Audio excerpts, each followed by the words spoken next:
Welcome to Suman TV. నేను మీ Ashwini. So right now మనతో పాటు ఉన్నారు డాక్టర్ సుధీర్ దారా గారు, ఎండి అండ్ ఫౌండర్ ఆఫ్ ఇపియాన్ పెయిన్ మేనేజ్మెంట్ సెంటర్ నుంచి. సో సార్తో మాట్లాడి ఒక డిఫరెంట్ డిసీజ్, అంటే నేను కూడా ఫస్ట్ టైమే వింటున్నాను, బట్ చాలా మందికి ఇదైతే తెలుసండి, ట్రైజెమినల్ న్యూరాలజియా. సో సార్తో మాట్లాడి మరిన్ని విషయాలు తెలుసుకుందాం. Hello sir. Hi Ashwini. Hello sir, ఎలా ఉన్నారు? Good good. నువ్వు ఎలా ఉన్నావు? Sir, I'm good always. Trigeminal neuralgia. So recently Salman Khan కూడా ఇది వచ్చింది, అండ్ సూసైడల్ డిసీజ్ అని కూడా అంటారు, ఎందుకంటే అంత సివియర్ పెయిన్ వస్తుంది, ఫేస్ పైన లాగుతున్నట్టుగా అని చెప్పేసి అంటుంటారు. సో దీని గురించి వివరంగా చెప్పండి సార్. Trigeminal neuralgia. మన బ్రెయిన్లో ట్రైజెమినల్ నర్వ్ అని ఒకటి ఉంటుంది. ట్రై అంటే ఏంటి? 3. అది బ్రెయిన్లోంచి బయటకు వచ్చి 3గా డివైడ్ అవుతుంది.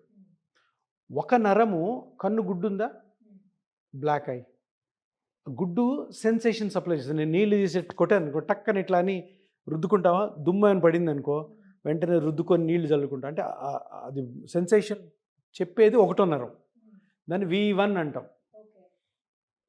రెండో నరము ఈ ముక్కు సైడ్, ఈ చెంప పైన లిప్, దానికి సెన్సేషన్స్కి సప్లై చేస్తుంది రెండో నరం V2. V3 లోవర్ లిప్, దవడ.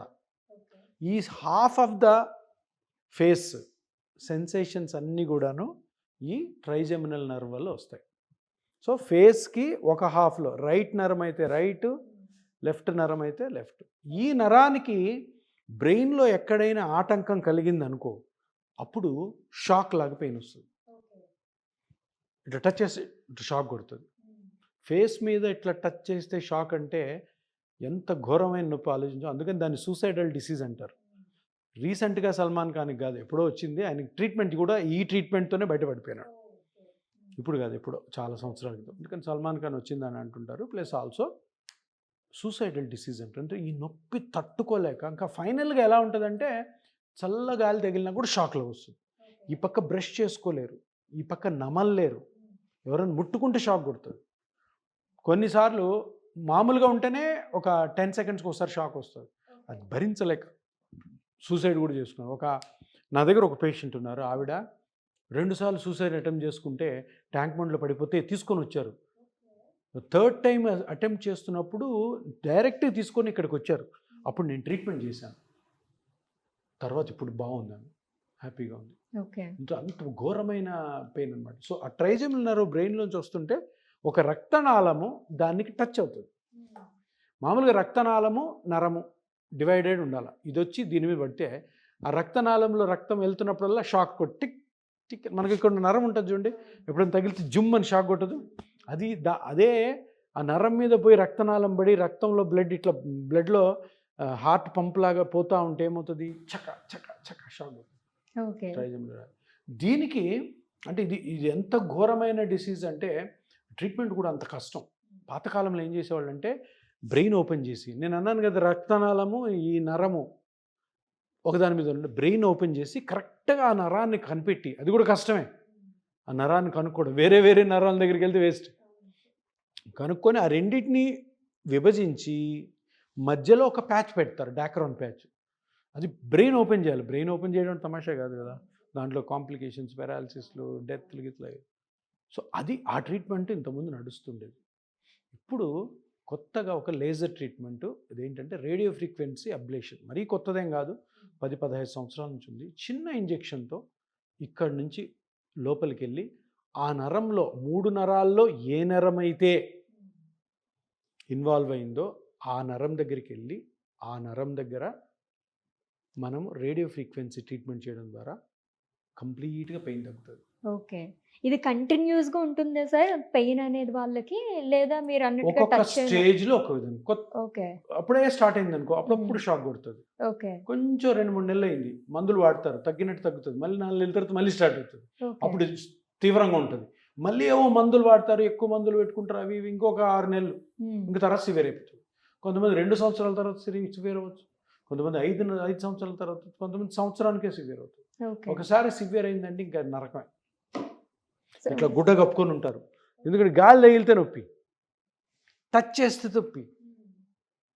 నొప్పి పళ్ళ వల్ల అనుకొని పళ్ళన్నీ పీక్కిచ్చేసుకుంటారు.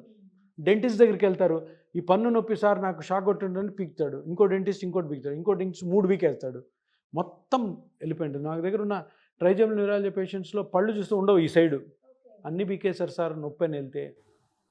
మోస్ట్లీ పెయిన్ అంటే గనుక ఏదన్నా టూత్ అక్కడ పెయిన్ పన్ను దగ్గరే వస్తుంది కాబట్టి అవును అది డెంటిస్ట్ ఏదో పుచ్చి ఉంటుంది, పన్ను అవును పడా 10 సెకండ్స్లో అయిపోతుంది, ఆ తర్వాత కూడా తగ్గదు. తర్వాత డెంటిస్ట్ డౌట్ వస్తుంది, ఇది ట్రైజెమినల్ న్యూరాలజీ ఉంది, నువ్వు డాక్టర్ని మార్చి అంటాడు. ఓకే. అట్లా సో సిమ్టమ్స్ ఏముంటాయి సార్ దీనికి? షాక్ లాంటి నొప్పి, అంతే. షాక్ మ్మ్. ఒకటే నాకు ఇక్కడ నొప్పి ఉందంటే షాక్ లాగా ఉందా అని అడగండి, ఓకే. అవును ట్రైజెమినల్ న్యూరాలజీ, ఇంకంతే. మ్మ్. దాని treatment radio frequency ablation, okay. ఇంకా బ్రెయిన్ సర్జరీస్కి ఎవరు వెళ్ళట్లేదు. మ్మ్. సో ఇంకా లేటెస్ట్ టెక్నిక్స్ ఏమున్నాయి సార్ మన ఇదే దగ్గర? ఇప్పుడు లేటెస్ట్ టెక్నికే రేడియో ఫ్రీక్వెన్సీ అబ్లేషన్. సో మీరు ఇప్పుడు చెప్పిన ట్రీట్మెంట్ అనేది సో ఎటువంటి టెక్నిక్స్ యూస్ చేస్తారు సార్? ఇప్పుడు రేడియో ఫ్రీక్వెన్సీ అబ్లేషన్ అన్నది ఏంటంటే సింపుల్ ఇంజెక్షన్ ట్రీట్మెంట్. మ్మ్. సరే ఇంత చిన్న ఇంజెక్షన్ తగ్గిపోద్దని తగ్గిపోద్ది. ఏంటంటే ఇప్పుడు ఏం చేస్తాం మనము, పేషెంట్ ఆపరేషన్ థియేటర్లోకి తీసుకెళ్తాం, ఆపరేషన్ చేయము, ఇంజెక్షనే. ఓకే. అక్కడ మన దగ్గర సియామ్ ఫ్లోరోస్కోపీ అని ఒక మిషన్ ఉంటుంది. మ్మ్. ఆ సియామ్ ఫ్లోరోస్కోపీలో మనం ఏం చూస్తామంటే ఈ నరాన్ని చూస్తాం. ఏ నరం అయితే నొప్పి కలుగు చేస్తాం, ఒకటో నరం ఉండొచ్చు, రెండో నరం ఉండొచ్చు, మూడో నరం ఉండొచ్చు. ఆ నరాన్ని ఐడెంటిఫై చేసి అక్కడికి ఇక్కడ చిన్న రైట్ సైడ్ అనుకోండి, ఇక్కడ చిన్న ఇంజెక్షన్ చేసి లోపలికి వెళ్తాం. ఓకే. ఆ నరం టచ్ అయిన తర్వాత మన దగ్గర మిషన్స్ ఉంటాయి, చెప్తాయి కరెక్ట్గా ఉన్నావు లేదా.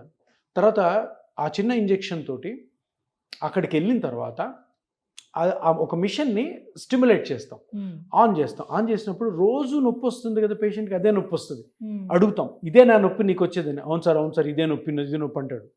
అప్పుడు అక్కడ 1 minute రేడియో ఫ్రీక్వెన్సీ వేవ్స్ పంపిస్తాం. ఓకే. ఆ రేడియో ఫ్రీక్వెన్సీ వేవ్స్ 1 minute పంపించి ఒక 5 minutes గ్యాప్ ఇచ్చి మళ్ళీ 1 minute పంపించి 5 minutes గ్యాప్ ఇచ్చి అలాగా 15-20 minutesలో ప్రొసీజర్ అయిపోతుంది. ఓకే. నీడిల్ తీసి బయట తీసుకొచ్చి 2 గంటలు అబ్జర్వేషన్ చేసుకొని ఇంటికి పంపించేస్తాం. ఎన్నాళ్ళు తీసుకోవాలి సార్ ఈ ట్రీట్మెంట్ అనేది? ఎంత పీరియడ్ ఉంటుంది? బేసికలీ పర్మనెంట్ ట్రీట్మెంటే. ఓకే. కొంతమందిలో మళ్ళీ వెనక్కి రావచ్చు, మ్మ్. అది లోపల బ్రెయిన్లో కండిషన్స్ ప్రకారం. పర్మనెంట్ అనకుండా లాంగ్ లాస్టింగ్ ట్రీట్మెంట్, ఓకే. దీర్ఘకాల నొప్పి రిలీఫ్.